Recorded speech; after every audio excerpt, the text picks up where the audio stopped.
How would you like a 15% discount to my daily email, the stack of stuff, the show notes, discounts to the conference, all of that? All you need to do is text the word show to 33777. You'll get the annual subscription with a 15% discount to my daily email. You'll get the stack of stuff, the links to the show notes, discounts to the conference, and so much more. All you have to do is text the word show, SHOW, to 33777. Text show to 33777.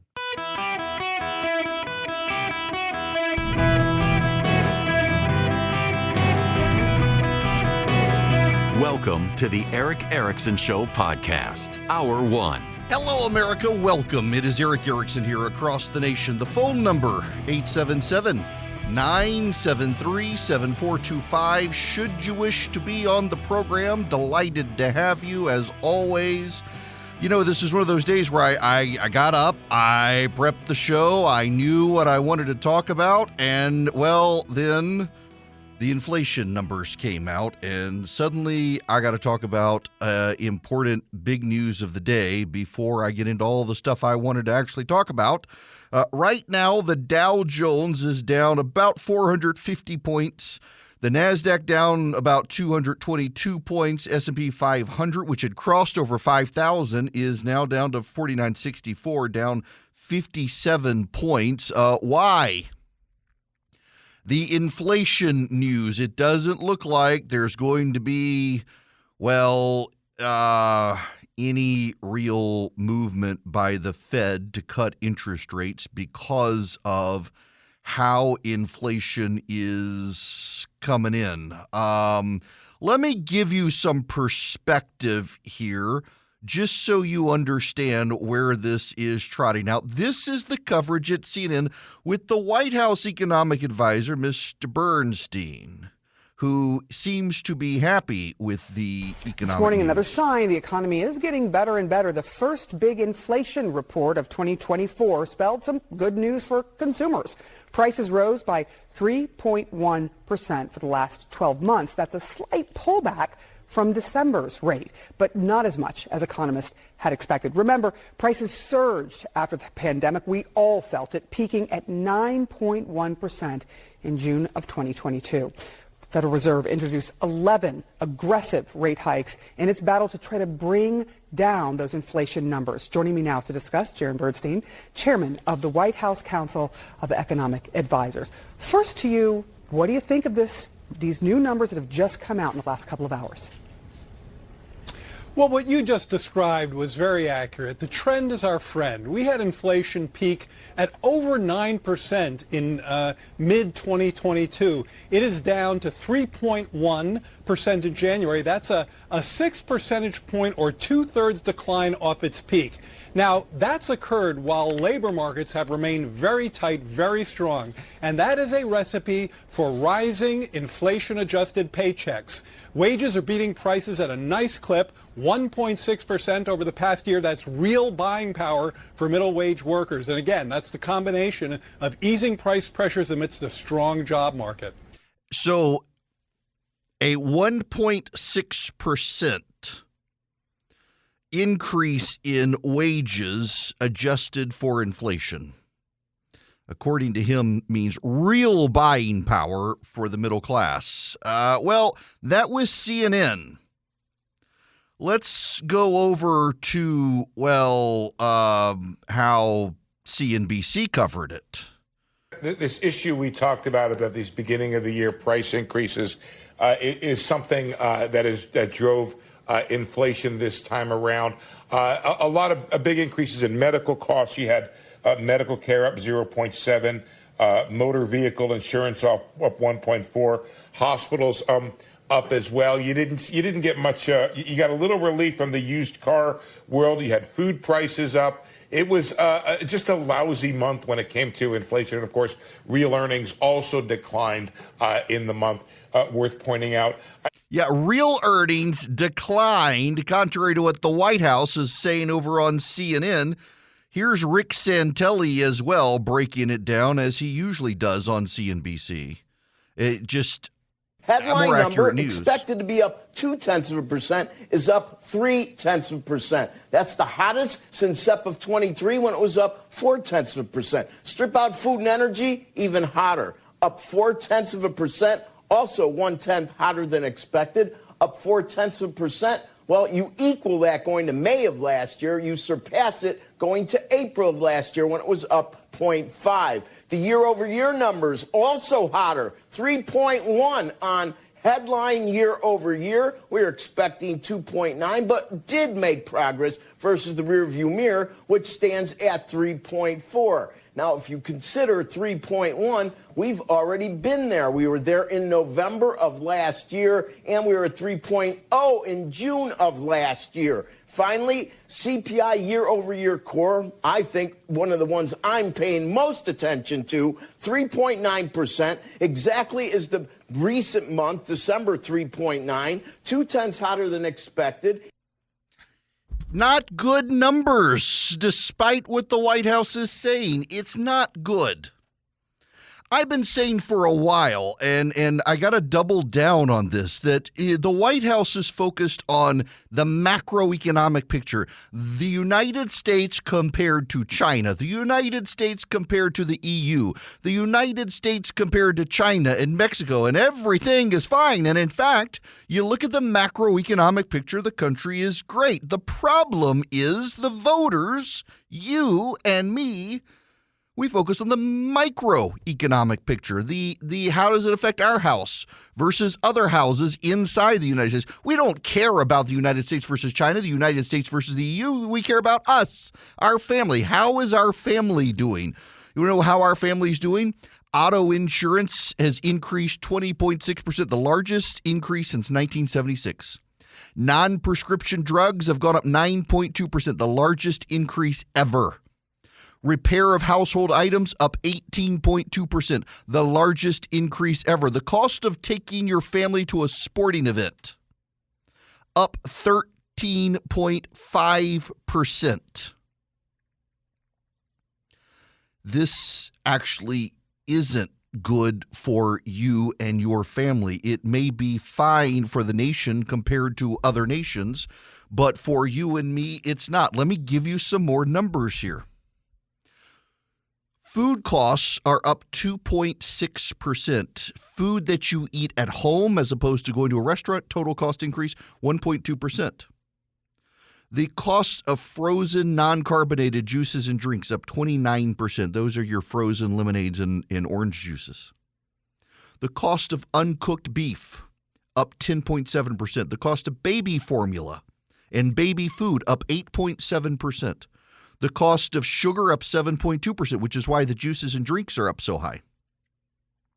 The costs of fats and oils, including peanut butter, classified as a fat, 5.1%. The cost of crackers and bread up 5.1%. The cost of frozen vegetables up 5%. The cost of carbonated soft drinks up 4.8%.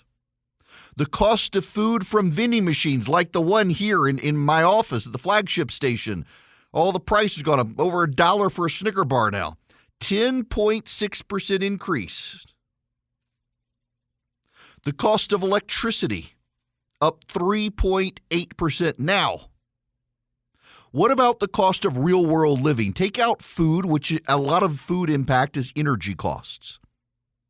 So the cost of the farmer driving the tractor to plow the field, the cost of the gas for the tractor gets factored into the cost. The cost of the transport to the factory gets baked into the cost. The cost of the transport from the factory to the grocery store gets baked into the cost. The cost of the building of the labor to make the cardboard box and the bag and the transport of it to the factory. All that gets baked into the cost. So take energy out of it. Take food out of it. Motor vehicle insurance up 20.6%. Repair of household items up 18.2%. Admission to sporting events up 13.5%. Tax preparation services up 11.2%. Veterinarian services up 9.6%. Non-prescription drugs up 9.2%. The cost to ship items, 9.1% increase. Outpatient hospital services up 8.3%. Motor vehicle repair up 7.9%. Sewing machines, fabric and supplies. You know, my wife is a quilter. My wife spends a lot of my money on fabric. 7.1% increase. The care of elderly, 6.7% increase. The costs for garbage and trash collection, 6.4% increase. The rent of your primary residence, up 6.1%. Cable TV services, live streaming, and satellite services, up 5.7%. Dry cleaning, up 5.4%. Daycare and preschool costs, up 4.7%. The cost of haircuts and other personal services, up 4.2%. Yes, your paycheck overall can buy more, but that actually declined this month compared to last month. And your paycheck, you don't feel it growing. It's growing, but it's growing at 1%. That's not really enough for you to feel. Yes, inflation for groceries has declined to 1.2% over the last 12 months. That just means prices are growing slowly as opposed to at a 13% increase last year. Prices aren't actually coming down except for energy, and that's slowing the rate of increase for everything else. Energy prices actually have gone down. I was able to fill up with Supreme Unleaded this morning, coming to my office for like $3.50 a gallon, which is actually good compared to what I had been paying. I have got to put Supreme in my Yukon or the engine rattles. But you're feeling this stuff on a daily basis. The White House, they can say all this stuff, but it doesn't really matter to you because in your household income, you're not feeling it. The New York Times actually has a story. It's kind of an interesting story. What's behind a $10 chicken over rice? So for those of you who aren't in New York City, one of the big street foods in New York City is chicken and rice. It is a Middle Eastern dish. I grew up eating it. It's very good. It's a spicy chicken. You put it over rice. It's drenched in this yogurt sauce. Typically it comes with a bit of lettuce or something as a salad. $10. Used to be $6 before the pandemic. Now it's $10 at Halal Palace. It's a food truck in New York. Why? Well, because the owner now pays $22.50 for a 10-pound bag of chicken, which is double the cost from 2020. A box of the clamshell styrofoam containers, now $28. They were $11 in 2020. A gallon of the yogurt-based sauce he uses is now $13 compared to the $9 before the pandemic. The red sauce that most people like, it's a spicy sauce, is $23 a gallon, up from $11 a gallon. And then to get his food truck license, it's $18,000 because the government in New York restricts the number of food trucks that are available. And because they restrict the number of food trucks available, you've got to rent a food truck from one that's gone out of business so that they keep their license and give it to you, and it's $18,000 because the cost of government is driving up costs as well. Let's go back to one that's more applicable to you than a food truck in New York City.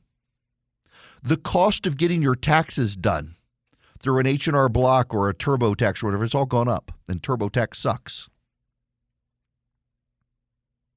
You know what was so funny is when George Bush was president, George Bush actually proposed that you shouldn't have to file your taxes anymore. Essentially what the government would do would take all the 1099s and all of the W-2s that come in for you that are filed on your behalf and say, we believe this is how much you owe in taxes. If you dispute it, file taxes. Otherwise, here's what you're getting back as a refund, or here's what you owe. And the government would do that. And these companies came out and said, no, we can offer a free version of our tax filing services and let people keep paying taxes. And Bush fought it, but the Congress said, no, we should go with the private business and let them do this. Probably the government would have ultimately screwed it up, but these private companies have screwed it up as well. Everybody screwed up the tax system. It's too complicated now. Nobody can use it. And you're paying that cost of the screwed up tax service. You're paying the cost when you go to the grocery store. You're paying the cost when you go to the pump. All of these things, the prices keep going up. And the Biden administration can say, well, the macroeconomic picture is so great. Look at us compared to Europe, China, Canada, Mexico. You name the country. We're doing better than everybody. Yeah, but are you, ladies and gentlemen, are you doing better? Are you better off now than you were 4 years ago? An increasing number of people who hated Donald Trump realize actually they were way better off when he was president, and that is Joe Biden's problem. Welcome. It is Eric Erickson here. You can call in, be a part of the show, 877-973-7425. I just real quick, I do want to comment on this. I wasn't sure that I wanted to, but I kind of actually do. This is Tucker Carlson from a World Global Governmental Forum. How did that happen? How did that happen? And at a certain point, I don't think the average person cares as much about abstractions as about the concrete reality of his life. And if you can't use your subway, for example, as many people are afraid to in New York City because it's too dangerous, you have to sort of wonder, like, isn't that the ultimate measure of leadership? And that's true. By the way, it's radicalizing for an American to go to Moscow. I didn't know that. I've learned it this week. To Singapore, to Tokyo, to Dubai and Abu Dhabi. Because these cities, no matter how we're told they're run and on what principles they're run, are wonderful places to live that don't have rampant inflation, where you're not going to get raped. Sir, excuse me. What is that? Okay. I got to say something about this. I'm willing to criticize Tucker Carlson. I like him. I don't always agree with him. In fact, I find myself disagreeing with him more often than not these days. And to the extent that he would praise Moscow and its subway system and stuff, the downtown Moscow area is designed essentially propagandistically. Go outside of that area and you run into problems. You run into problems in Paris, for example, as well, the Paris subway system. But to his point as well, Singapore, in Moscow, you're not going to get mugged on the subway system like you are in New York City. And we are seeing a progressive collapse, and it's not a coincidence in Paris, which has a very bad subway system outside the central tourist hub, or London as well. There are progressive politicians as well there that are lax on crime. Now, you don't want to go too far into praising the governmental operations of Moscow or Russia, because it actually is a tyrannical system where critics of the president are jailed or killed. But you do have to recognize as well that he's not necessarily wrong in his criticism. When you look at public transportation in those areas, you're far less likely to be mugged in Singapore or Moscow on the subway system than you are in New York City. And maybe we should be paying attention to that. It's not an endorsement of authoritarianism, just law and order. Now, I got to tell you about Hillsdale College that takes our Constitution very seriously, thankfully. Hillsdale College is in Michigan, and they are essentially stewards of our constitutional system and how they structure, train, and teach the future of America, and they want to share that with you. If you go to ericforhillsdale.com, they will send you a free pocket constitution with the Declaration of Independence for you or for a friend. And you can also listen to their Constitution Minutes that run during the ad segments on this program. They're prepared by Hillsdale College to try to reinvigorate an American understanding of authentic constitutionalism. You can share them with your friends. You can even learn how to take courses at Hillsdale College on the Constitution and other things, including a great one on C.S. Lewis. Hillsdale College is committed to good stewardship of our constitutional system. They want you to be as well. Improve your mind, deepen your understanding, get a free pocket constitution. Go to ericforhillsdale.com today. ERICK, ericforhillsdale.com. Go check them out today and appreciate their commitment to constitutionalism. Hello and welcome. It is Eric Erickson here. The phone number is 877-973-7425 should you wish to be on the program. I want to talk to you about a subject that you're not going to hear about in the national press. And it actually bothers me pretty tremendously that you're not going to hear about it in the national press. When I tell you what it is, you're going to understand immediately why you're not going to hear about it in the national press. But you should. That you're not hearing about it shows the poison of the intersectionalism and critical theory of the left as we see in the media and how it shapes coverage of things. Need to go back to 2018 to Aberdeen, Maryland. There was a Rite Aid distribution facility in Aberdeen, Maryland, or is a Rite Aid distribution facility, Rite Aid the pharmacy. And in an incident they classify as workplace violence, a shooter went in and began shooting the place up, going after employees in the Rite Aid distribution facility. Then in 2022, of course, there was the Colorado Springs nightclub shooting. There was the Denver charter schools shooter a couple of years ago, where a kid walked in to the charter school and began shooting at the students. One of the most notable ones of late is the Nashville school shooting. All those elementary school kids killed by the shooter. In January of this year in Iowa, there was a school shooting. Kid comes into the school, begins to shoot up the place. Lakewood Church on Sunday, a shooter came in with a child, a 5-year-old child, not expected to live, in critical condition in the hospital, not expected to live. Used the child as a human shield, intended to shoot the place up. In every single one of these instances, the shooter was transgender, except the Colorado shooter identified as non-binary. The Colorado Springs nightclub. All of these other shootings, the Aberdeen, Maryland shooting, the Nashville shooting, the Denver shooting, the Iowa shooting, the Texas Lakewood Church shooting, all of them trans shooters. You know, one of the things is the hormones for a girl transitioning to be a boy.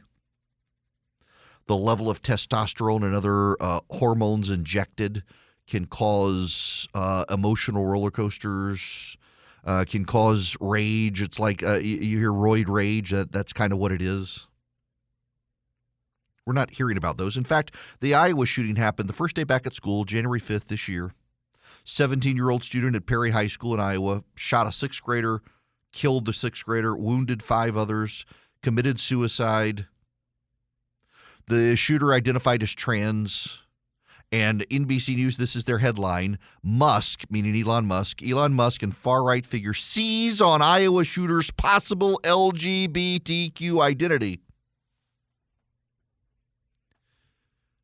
If it was a Trump supporter who shot up these, if it was a pattern of Trump supporters, if it was a pattern of white nationalists, you would see this wall to wall in the media. It would be an ongoing conversation in the press that it was a white nationalist, that it was a Trump supporter, that it was a conservative. Remember the guy who ran his car into the parade in Wisconsin? Was it Waukesha, Wisconsin? They were having a parade. The guy ran the car in. When it turned out the guy was not just black, but supported progressive black nationalist, black liberation causes. Suddenly the headlines were, car kills individuals in parade. The car did it.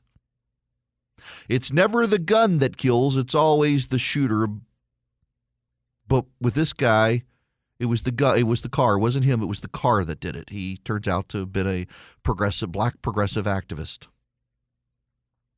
At the Lakewood Church over the weekend, it was not just a trans person. It was a Free Palestine activist trans person with a history of crime and mental issues. And by definition, being transgender, you got mental issues. They want to focus on the other mental issues, not that aspect of it, though.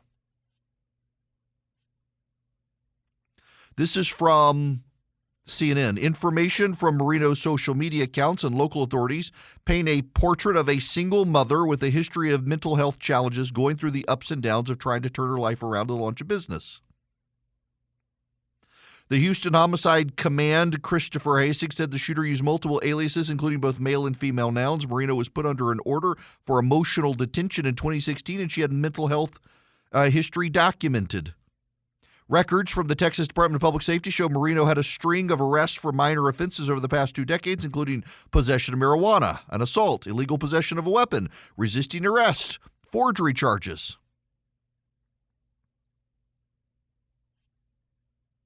A CNN review showed the story of a bitter custody battle between Marino and representatives for her ex-spouse's family played out on social media accounts. She had her divorce proceedings transferred to a county court. She was arrested on a weapons charge, misdemeanor. There's a family dispute between the shooter and her ex-husband, her ex-husband's family, some of whom are Jewish. She said she had a bomb. She was going to blow things up. Clearly a troubled individual.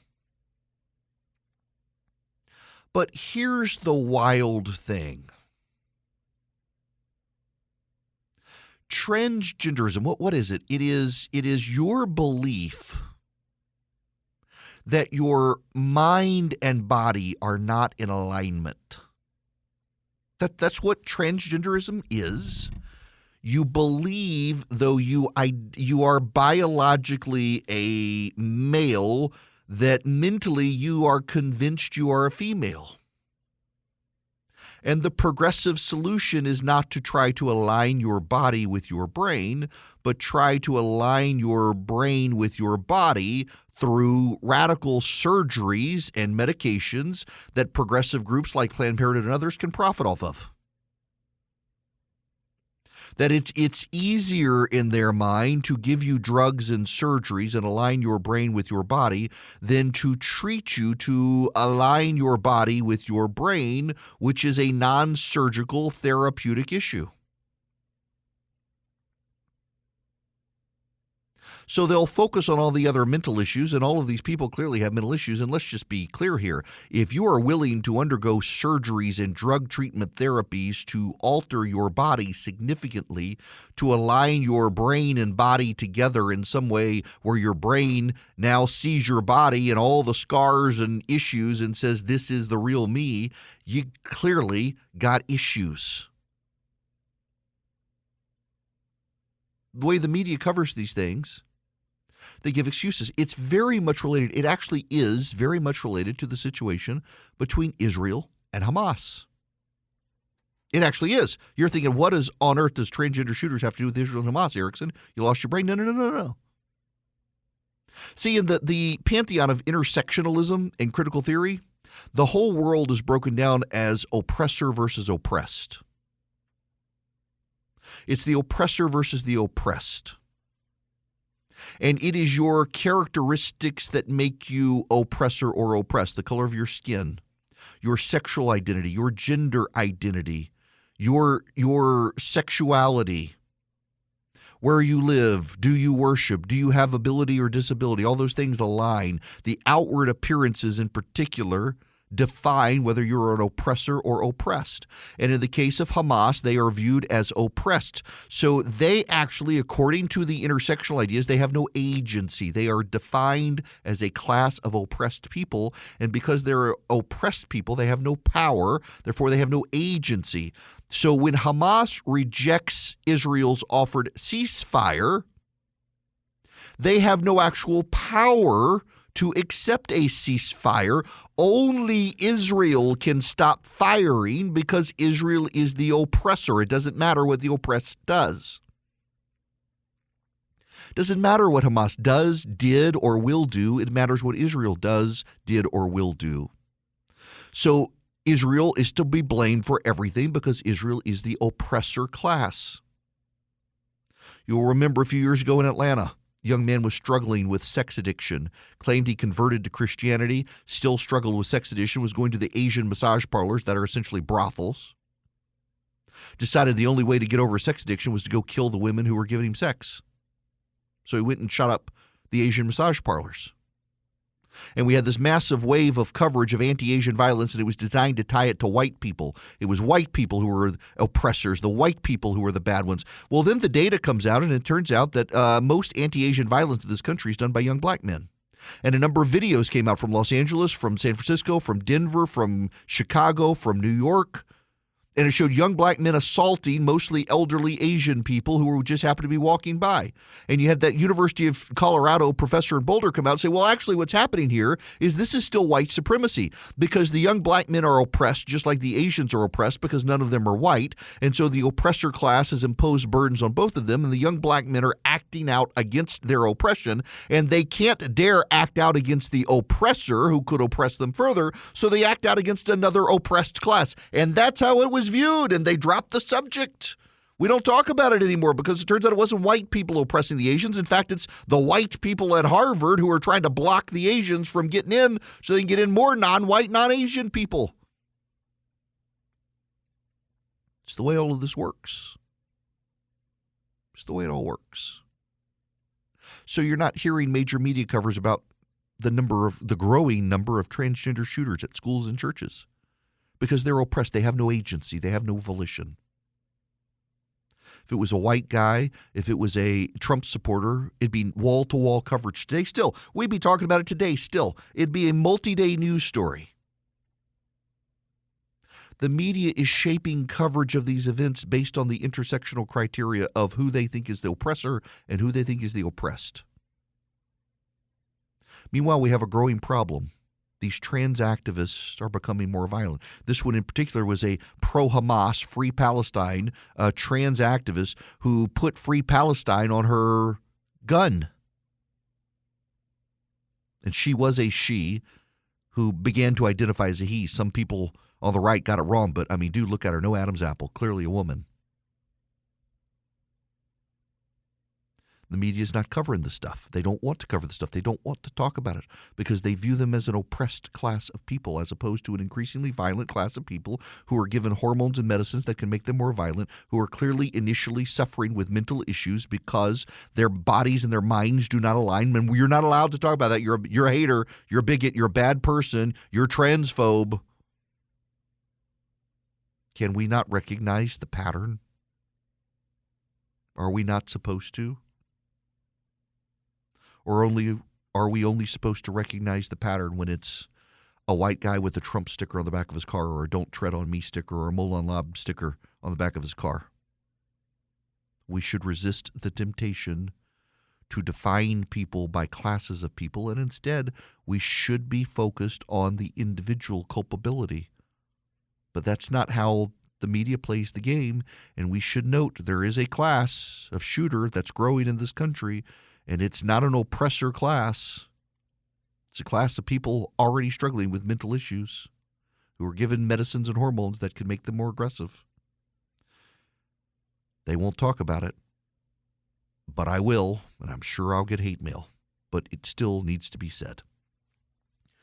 I also need to tell you about Vision Computers. If you go to Vision Computers, visioncomputers.com or 404-COMPUTE, you can call Vision Computers and let them be your IT department. Now, y'all, I think about a buddy of mine. He was, when I worked at a law firm, he was our in-house IT guy. They paid him a salary. He set up all the computers. He did everything, email troubleshooting, printer support, all that. We paid him a great salary. He's a great dude. He's doing well in life. God bless him. But a lot of small businesses can't afford to have that guy who is in your office every day, fixing computers, troubleshooting, answering your questions. How do I get my computer to do something? That's where Vision Computers comes in. They fill the void. They're like your in-house IT guy, except you call them and your employees get a phone number faster than Google search. Vision Computers answers the phone and helps you with email, with printer support, with how do I do this on my computer. They can build the computers for you as well, laptops, desktops, PCs, workstations, gaming PCs, servers, whatever you need. They can get your company set up. They can do it for your home as well. So you, dad or mom, you're not your in-house IT, and you're not the IT person at your office. You are the person getting the most bang for your buck, keeping your company going with Vision there to keep the lights on and the computers functioning. 404-COMPUTE. Call them anywhere nationwide. If you tell them I sent you, say Eric Erickson told me to call you. Give you an even better deal, one that you won't even see online at visioncomputers.com. Be a longtime partner with Vision Computers. They're going to be around just like your business. 404-COMPUTE, visioncomputers.com. This hour of the program brought to you by First Liberty Building and Loan. They are in Noonan, Georgia, but don't let that deter you. If you're in Kalispell, Montana, or Los Angeles, California, anywhere in the nation, First Liberty can help your business grow. If you're buying a building, buying a franchise, you need $250,000 or more. Those are the sorts of deals First Liberty specializes in. They want to work with you. FirstLibertyGA.com. Get all their contact info there. Spend 10 minutes with them. See if you're a fit for them. See if they're a fit for you. FirstLibertyGA.com. There's a special election in New York. It is for George Santos's seat on Long Island. It's actually kind of intriguing. So it is the Democrat who Santos beat. His name is Tom Suzy. He's facing Maisie Phillip. Maisie Phillip is a Republican. She is a native of Ethiopia. She served in the Israeli Defense Force.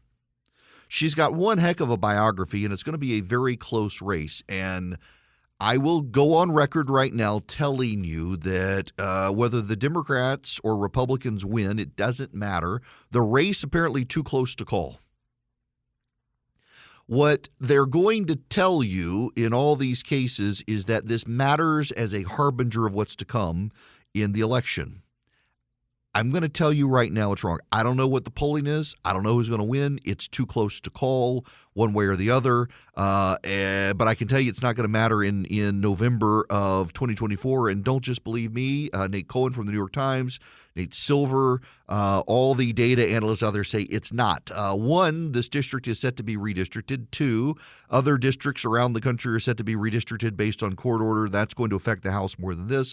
Also, this is a swingy part of Long Island, so it can go both ways. The Democrats have outspent the Republicans.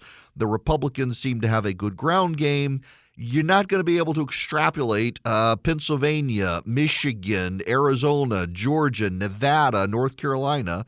From this, those are the Electoral College swing states that matter. Wisconsin as well. New York is not a swing state. New York doesn't have a Republican organization the way that these other states do. So if the Republicans lose, don't freak out. But if the Republicans win, don't get overconfident. New York is not going to be representative.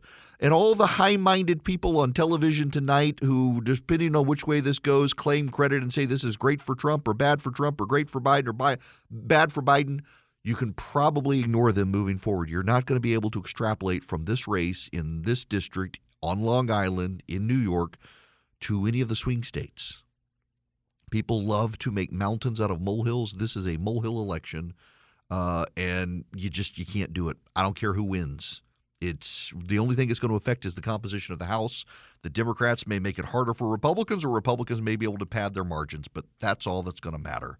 That's the truth of this election, this special election. Who cares what the media actually says? Now, when we come back, we got to get into what's happening with Joe Biden and the MSNBC dance to convince the base that it's safe to get in the water for Joe Biden. Wow, the apologetics are getting strong and fast.